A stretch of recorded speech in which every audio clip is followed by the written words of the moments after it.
Happy Tuesday. Happy Tuesday. I hope everyone is doing well. So, we have been talking about this whole month, we have been talking about self care and taking care of your spiritual health. So, we are going to jump right into it. We are going to go deeper into how to incorporate spiritual practices into your everyday living so that you can feel better, whether it's reducing anxiety, reducing the symptoms of stress, depression. It's important for us to look for ways to take care of ourselves. I'm Rachel. I'm your licensed clinical social worker with RDH Counseling and Consulting, where we help you become your healthiest self. So, listen, I'm excited to talk about, and we're finishing up the series that we've been doing on spiritual health, how to take care of your spiritual health, but also how to incorporate those practices into your everyday life so that you can reduce the anxiety, reduce the stress, and really be able to have a more healthier overall existence, regaining your peace, retaining your mental and emotional health. So, we are going to be talking more about how to incorporate spiritual practices into your everyday life. Hey, Sonia, how are you? Thank you. So, we've been talking about how to do this, right? How to start incorporating your spiritual practices into your everyday life as a form of self care. So, a lot of times when we think about self care, some of us don't think about self care. So, let me back that right on up. So, some of us have not been thinking about self care. And I'm the self care queen. So, you all hear me all the time talking about how to engage in self care. But I want to make sure you know what we mean when we say self care. So we're not talking about necessarily pampering, going to the spa, even though there's nothing, and I mean nothing wrong with that. But I want you to think about self care more in the aspect of you are made up of different components. You have different parts of you. And self care is maintaining the health in those different areas, whether it's spiritual health, whether it's physical health, emotional, sexual, financial health, taking care of you in those areas. So, hopefully, that makes it a little bit more clearer. So, when we're talking about engaging in care of your spiritual health, we're talking about how do we begin to look at how we are in those areas in our spiritual health. Now, a lot of times you will recognize that there is an imbalance in your spiritual health by looking at how things are going in other areas of your life. For example, how are you feeling emotionally and mentally, right? Do you find that you do not have peace? Do you find that you are anxious, you're stressed out, you're worried? If you do, more than likely, you need to kind of look at how you can support or take care of your spiritual health. Okay. So that's just one indicator of you needing to kind of assess your spiritual health. So today, I'm going to talk to you about the F word. And for some people, this word is a dirty word. And we're talking about forgiveness. So, just to kind of sum up what we've been talking about all month long, we've talked about the spiritual practice of prayer. We've talked about the spiritual practice of mindfulness and gratitude. And we've talked about the practice of breath prayers, where you are incorporating your breathing as a means of reducing your anxiety, helping you to feel calmer, and then bringing on the prayer part where you are connecting with God. Hey, Renaya, welcome. As y'all come in, let me know where you're tuning in from. Excuse me. We are talking about self care and taking care of your spiritual health. So tonight, I'm talking to y'all about forgiveness. It is what it is. We're talking about forgiveness. And I know for some of y'all that is a dirty word, but I want to invite you to think about it in a different way. So I'm going to talk to you all a little bit about what I'm going to start off by saying, okay, that forgiveness is for you. So I'm going to start there.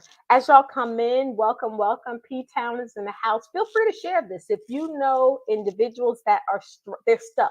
Like when I say they stuck in bitterness. People have done things to them, said things to them, mistreated them, and they are stuck right there. They haven't been able to progress forward. That's who this is for.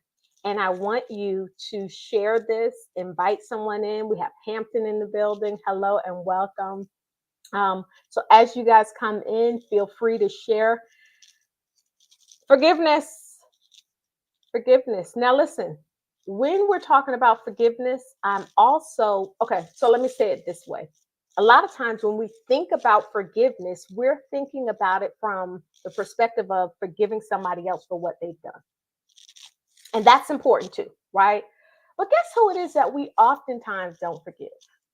And I mean, we hold grudges, we judge this person, we mistreat this person. Can you take a guess who this is? Yes, sometimes we find it hard to forgive ourselves. And so in my book, and we take a little bit of this from out the book. I don't think you can see, you know how to go like this? You may not be able to see it, but we're going to look at some of the excerpts in my book in regards to self care, but also forgiveness of yourself and of others. So when we're talking about forgiveness, forgiveness is for you. It is not for the person. It's not for the other person. It's not for the people, the systems, the situation that did you wrong. It's really for you. And I want to start there. So everything that I'm talking to you about really has nothing to do with what the other person did.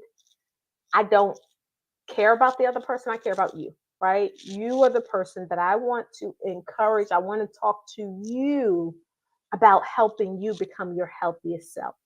Okay.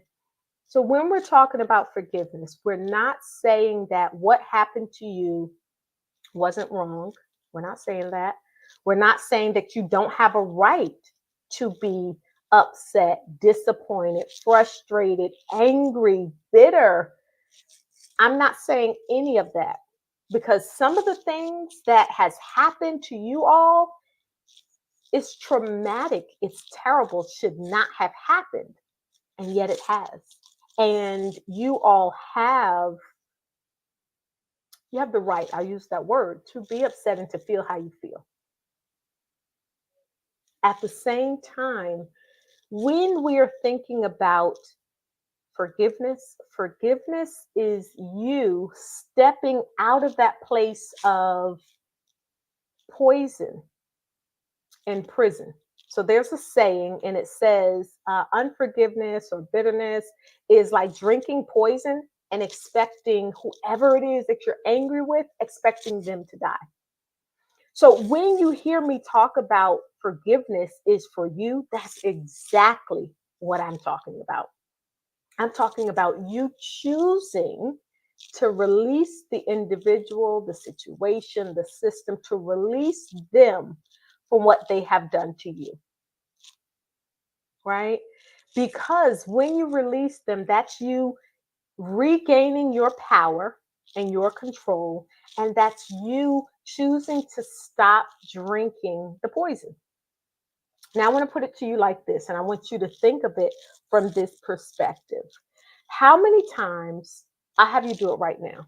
Think about that person that did you wrong, whether they cheated on you, whether they talk trash about you behind your back, whether they stole something from you, whether they beat you up physically, whether they assaulted you in some type of way. Think about that person. Now, I want you to notice how your body is feeling right now.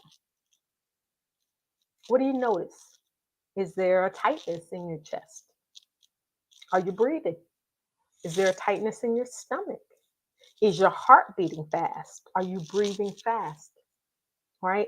All of those are physiological responses that we have when we do not, when we are still holding on to things, right? Yep, tense, definitely. That when we start thinking about the past and there is a part of us that's still stuck there, tenseness is certainly something that can happen, right? So, what that lets us know though is that there's a part of you that's still stuck there in that trauma. There's a part of you that is still connected to that individual or that situation. And in essence, that person, that situation still has control over you. Because when you thought about it, it triggered a reaction in your body. That's what we call control, right? So when you think about forgiveness and releasing someone or something for what happened, it's really you taking back your power, taking back control over what happened. So, point one, forgiveness is for you. It's your way of taking back control. Now, I'll say this, many of the individuals that I've worked with when it comes to forgiveness have found it really challenging to forgive, right? To release, because they have been under the assumption that if I let go of how I'm feeling, I'm losing control, but I'm also letting this person off of the hook. So it's almost like they feel that they are betraying themselves if they release, if they choose to forgive. The reality is you're freeing you. Now, I want you to picture this. I want you to think about prison, right? The bars that keep us in place. That's what bitterness and unforgiveness is. It becomes a prison, it becomes a chain, it becomes something that keeps us stuck in place and we can't move forward. Now, this is where it becomes problematic. You are here on earth for a purpose, with a purpose, in purpose. However, when you're stuck in bitterness and unforgiveness, you're not able to move forward. You're certainly not able to do what it is you need to do at the level or with the quality or the effectiveness that you need to be able to do it and able to help reach whoever you're called to reach, right? Because when we're stuck in bitterness and unforgiveness, we get re-traumatized, or sometimes we are still there and we're missing out on what's going on around us. So when we're thinking about forgiveness, it really is for you. It's to help you get back on track with where you're supposed to be, with helping those that you're called to help. Excuse me. And so it's really for you. Now, I'll say this, forgiveness does not mean that that there aren't consequences. What it does mean is that you don't have to be in the role of judger, right? And when I say judger, what I'm talking about is you don't have to be in the role of the punisher. Instead, you can release that because that can be burdensome, walking around with this heaviness on you, right?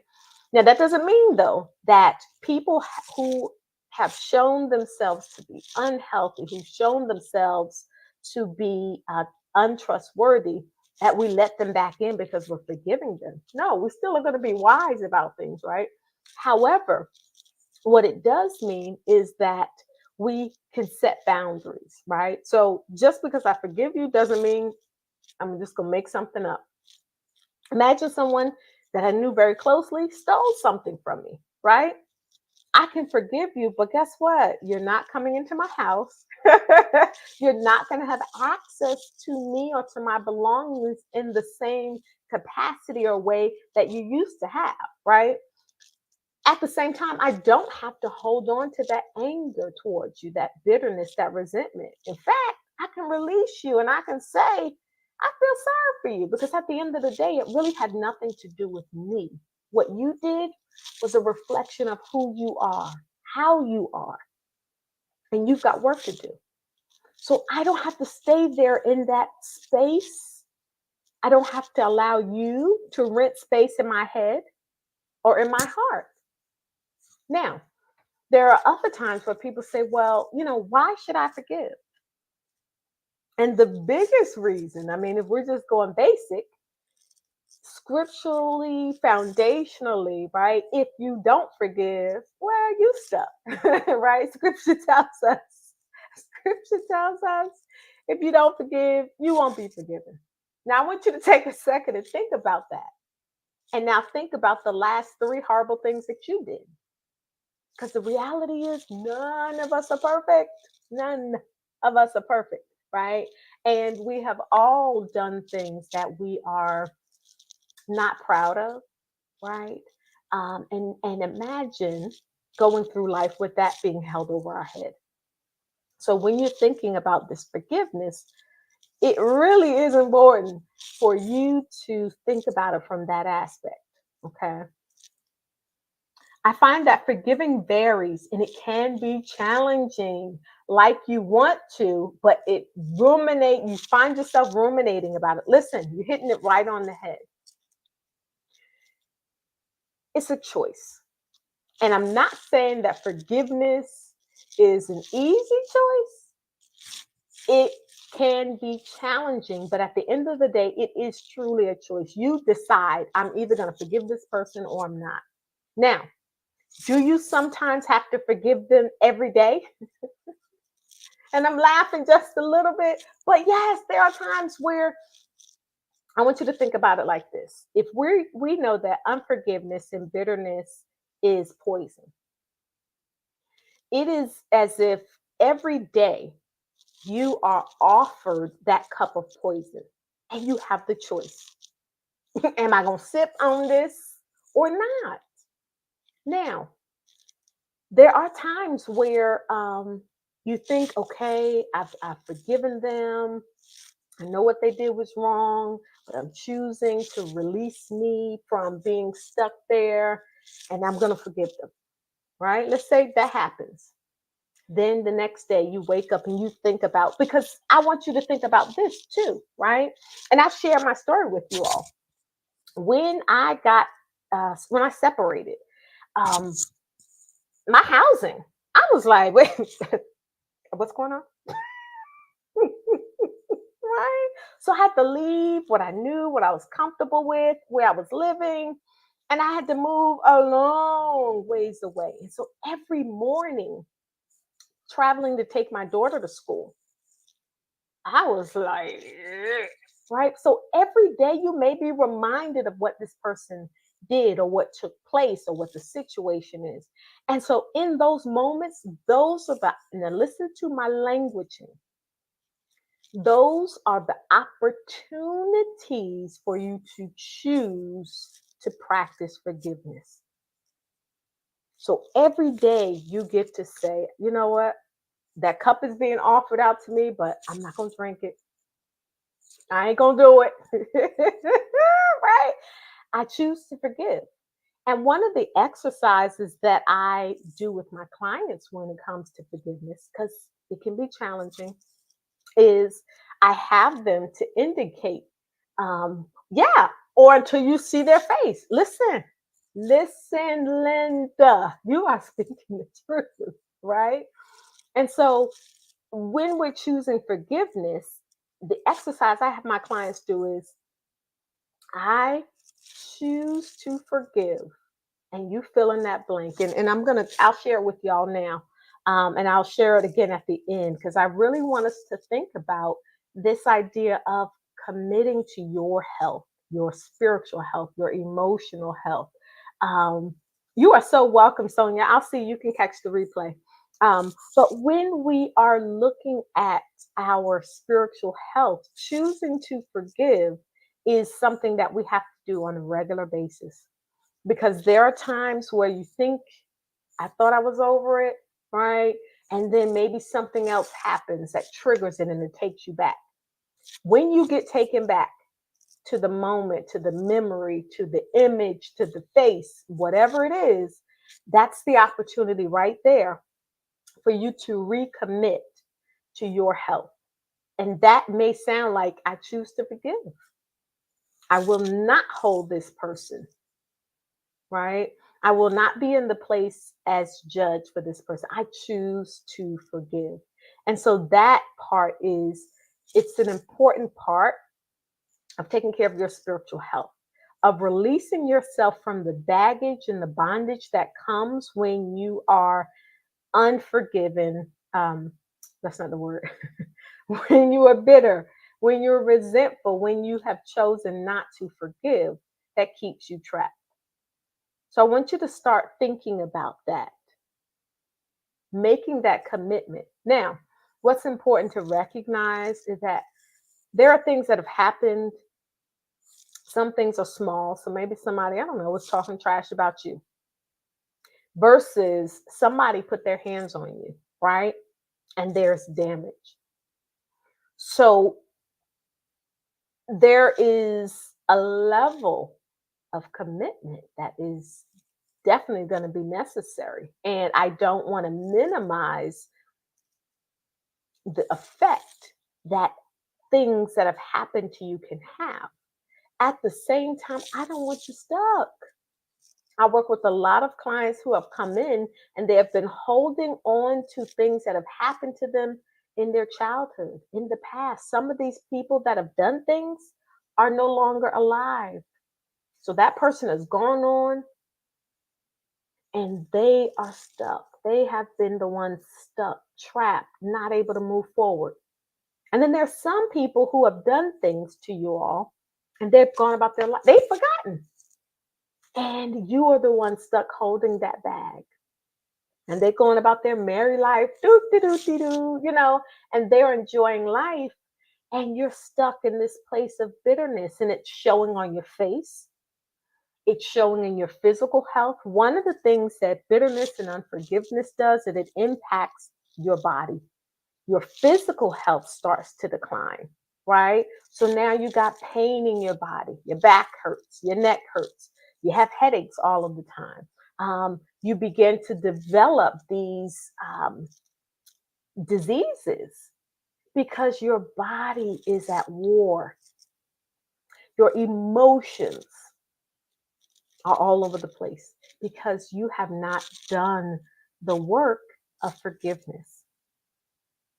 So I want to encourage you to think about, what do you want to start doing differently when it comes to your spiritual health? What do you want to start doing differently? How do you want to experience life?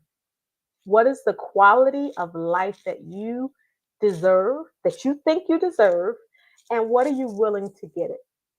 What are you willing to do to get it? I'm encouraging you to be brave enough to engage in forgiveness and to look for ways to do that every single day, to incorporate that into your daily life. Imagine if you could release that person, how much stress would be relieved on your shoulders. Very many people, their stress is stemming from the anger, the bitterness, the thoughts about what happened, the woulda, coulda, shoulda. I should have done this. I should not have let them do this. Why did I? If you could release that, imagine how much different your life would be. Even for those of y'all who are holding on to unforgiveness of yourself, I want you to think about that unforgiveness of yourself. Because you weren't able to respond or stop what happened, change what the past was, you are beating yourselves up.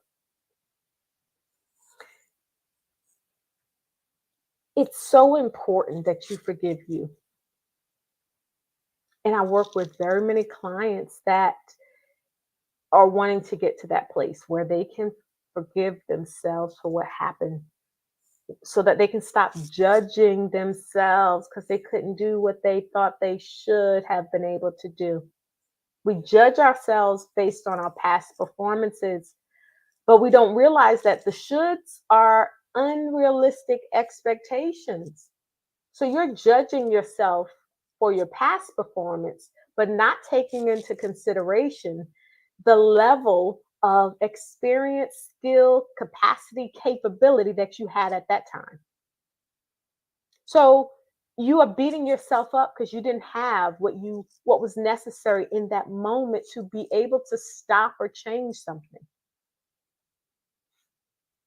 That doesn't help you. That doesn't help you. So I want you to think about forgiving you, okay?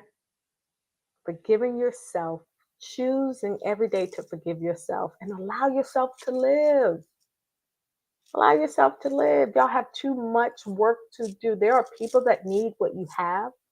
There are people that need to hear your story. There are people that need to um, have you, like your authentic self, but you can't give it because you're so wrapped up in the past. You're so wrapped up in the pain of the trauma of what happened that they can't get you.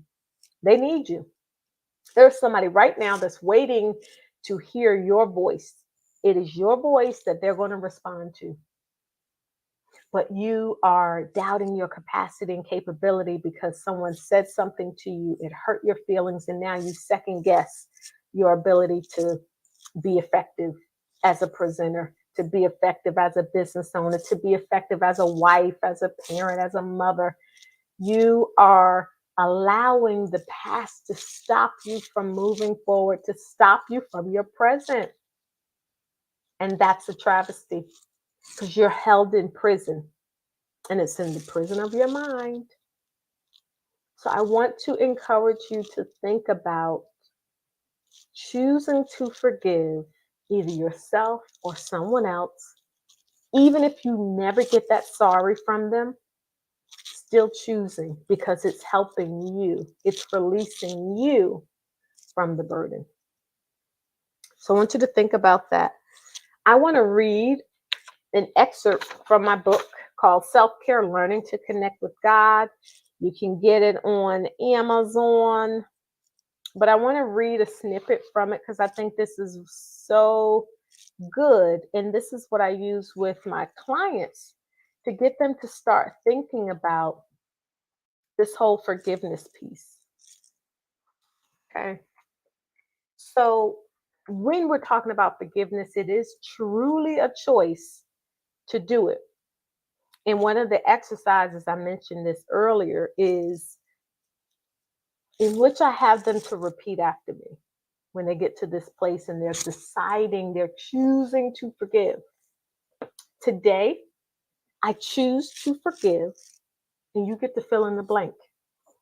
Now, for some of y'all, there's a lot of people. You have a lot of people to fill in the blank, and that's fine. Do what you need to do.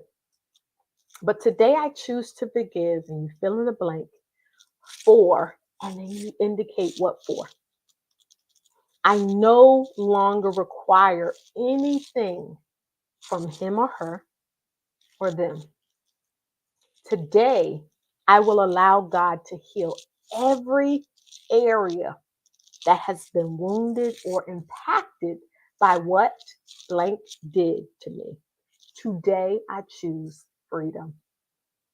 And I think that is so powerful because it reminds us of the fact that we have a choice. You have a choice. You get to decide to choose. You get to pull your power back. You get to decide to choose. So that was a little snippet from my book. Feel free, you can order it on Amazon. But I want you to start thinking about how you're going to start taking care of your spiritual health. Which spiritual practices are you going to start incorporating into your daily life? I guarantee you do it, you're going to start noticing a difference in your overall emotional, mental health. And that's important. Um, take care of you. If you need help taking care of you, if you need help with self care, we are going to be starting our spirituality as healthy coping group. And I'm really excited about this group because in this group, I am going to show you, we're going to kind of walk the steps of how to um, hands on, how to start incorporating um, forgiveness, but other spiritual practices into your daily life. You're going to have accountability. Sometimes we need it. But you're going to be with other people who too are trying to look for ways to manage everything that life is throwing at you. Like life be life.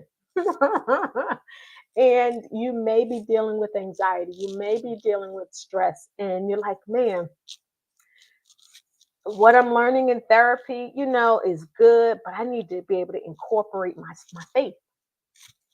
And that's one of the things that we would love to be able to help you to do, to show you how to incorporate your faith into your mental and emotional health practices, so that you can start feeling better, experiencing a different level and quality of life. I think that's something that many clinicians and therapists, we miss the mark because we're not recognizing that, yeah, people have a spirit and they have faith. And so, how do you incorporate and integrate those two things? So, that's one of the things that RDH counseling and consulting that we help you do. Okay.